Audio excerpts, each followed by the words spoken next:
Boys and girls, Duggars and Diggets, welcome back to another episode of, well, it's not really episodes, but welcome back to another Monster Hunter Generations Ultimate video. And today we're going to be looking at the Barioth. Now, the Barioth is a very fun monster. He was introduced in the 3rd generation. He's one of the coolest monsters out of the 3rd generation, if you ask me. And he's a monster I know quite a bit about because he's basically from my own stomping ground. Now, Barioth made his inception, like I said, in the 3rd generation Monster Hunter Tri, and the coolest thing about him was his ability to actually scale walls, climb off walls, pounce off of walls, and then fly and dive, and, dive bomb you from the sky. However, we used to refer to it as the Superman dive because he would you would walk into an area and he would spot you from across the street, and then he would fly, he would swoop down, boom, boom, and he'll just like slap you. They kind of took that away, which is a bit of a bummer, but nevertheless, he's still a really cool monster. Now, for those of you who actually like the Nargacuga, you can kind of see where the similarities lie. He is very cat-like. I mean, he is like a saber-toothed cat. Has a lot of the same animations, the attacks that Nargacuga has, where he'll pounce and like put himself in an attack position, if you will. All those make a return, but nevertheless, he's still a really fun monster to fight. You do actually fight him in higher rank. You can also fight him in G rank. I prefer fighting him in G rank though, because the fight seems to be a bit more how he should honestly be.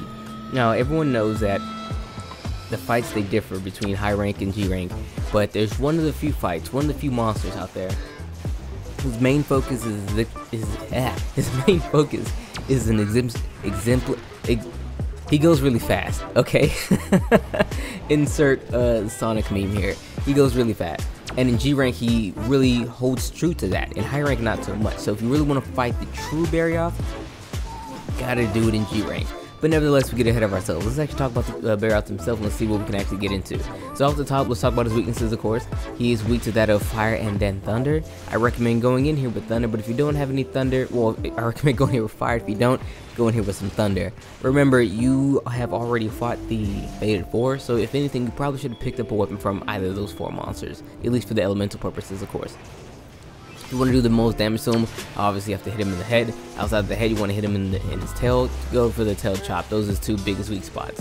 But with the elements and things and all that out the way, let's talk about briefly what you can get once you start to beat his face in.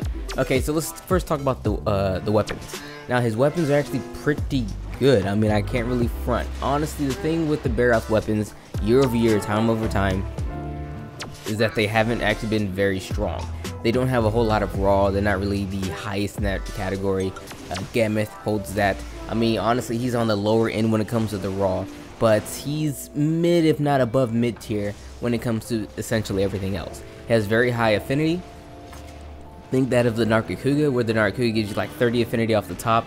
His weapons will eventually give you to about, get you to about 30 affinity off the top for most weapons. The lance, I think, only caps out at like 15% or something like that, but regardless, it gives you a lot of affinity. The sharpness is usually very good. Most weapons actually reaching a natural purple. The element is pretty high, upwards to about the 30s and the 50s. Well, 55 for the greatsword, 30s and 40s for basically everything else. Now, with that being said, there's 2 weapons I need to talk about in particular. That is his Hyper Switch Axe, and his Hyper Sword and Shield. These 2 weapons, they do the opposite of what normal hyper weapons do. If you guys remember, normal hyper weapons, they usually lose attack to gain things like element or sharpness. Well, since he already has a lot of element and a lot of sharpness, it goes reverse. He loses element and sharpness to gain attack. Most notably is his Sword and Shield. It actually has 350 attack. That is insanely high. The most attack in this game is 380. Okay, and that's with a ridiculously overpowered monster's weapon. The Frostpeak Gameth, Elder Frost Gameth is what it's called in the English version, I think. Yeah, him, and I think Murder Blows also has a 380 weapon, but 350 on his Sword and Shield. Granted, you're only looking at 19 ice and I think 15 affinity, and you don't go any, well, you can get to white, but you only go blue, a very large chunk of blue, mind you, naturally, but it's still fairly high. The Switch Axe is relatively in the same ballpark. Granted, it actually gets white sharpness naturally, but those weapons have lots and lots and lots of attack at the cost of, again, like I said, the sharpness and the element. Now, with the weapons and whatnot out of the way, let's take a quick gander at his armor. And this time, firstly, let me say before we really get into it, I'm actually going to look at the both Gunner and Blade Master armors. So, essentially the same thing, so that's why I decided to do it. But off the top, we're looking at Volts, 12 points into expert or critical eye if you will, short sprinter, and constitution 8 points into it. That's the high rank version. Now the G rank version is essentially the same thing. You still keep Volt, you get crit eye 2, evasion +1, and constitution +1. Gunner and Blade Master Armors give the same exact skills and the same exact points. So that's why I honestly decided to debut the for here. But speaking of Gunner stuff, his heavy bowgun is actually pretty gosh darn good. I'd recommend picking it up if you are in need of a Pierce bowgun. It has about 350 attack, 30 affinity, laser beam accuracy, 777 on the Pierce. Yes, 777. That's ridiculous, right? Outside of that, it basically does nothing else. I mean, it has shots into other things or whatever, and I guess that's the thing, but that's about it. What else can I remember? His light bowgun. His light bowgun is actually pretty...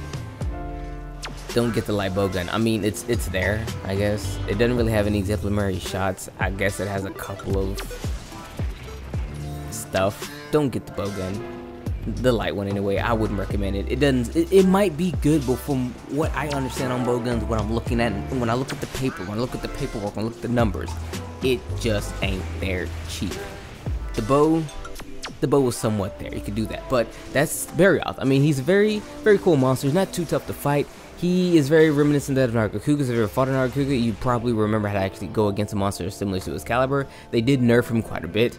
They took out a lot of his incredibly OP attacks, like I talked about before. How you enter an area and get completely sideswiped. He fly high in the sky and slam down, and everything else. They got rid of that.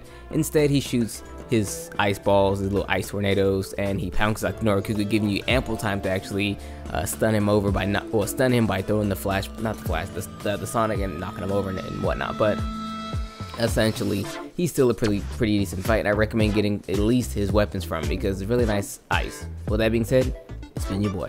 Take care.